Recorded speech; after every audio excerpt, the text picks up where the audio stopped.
Welcome back, ladies and gentlemen. Today we're going to be sowing Wilco Aster Duchess Mixed. It says here, sow indoors, sow thinly in trays of seed compost, cover with 0.5 cm, quarter inch of compost, firm gently and keep moist. Put in a propagator, letting keep at approximately 15 to 20 Celsius, 16 to 68 Fahrenheit. Seedlings usually appear to 14 to 21 days. So, yeah, let's have a look at these, shall we? I've done the compost. It's a centimetre from the top. It's been firmed down. It's a peat-based compost with a certain amount of feed in. So let's get these open, shall we? See what's inside. You get 250 seeds, so there's no way I'm going to need all those. I wish to make seed packets a lot smaller. So much gets wasted. I save them, but you sometimes forget how many you've got. So yeah, let's look at these, shall we? Oh, these are nice and big. You can see that.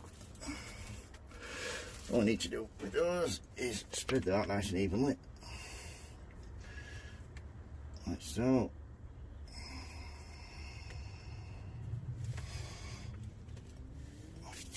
Then cover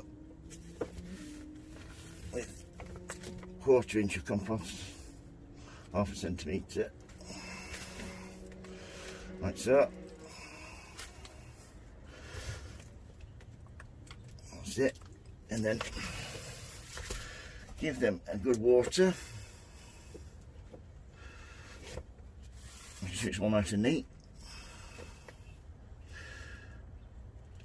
And once it's watered, we should get the name tag in.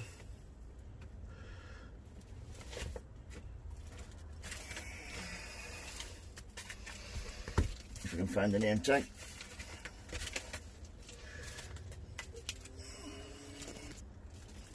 Here we go, Aster. These should give some nice late summer colour to the garden. All I need to do with these then is put them in the propagator till the first shoots start appearing. So that's Aster Duchess Mixed. If you've got any questions, don't hesitate to ask. If you like my videos, please subscribe. Thank you for watching. Please give me a thumbs up, and happy sowing, happy growing. Have a good day. Thank you. Bye.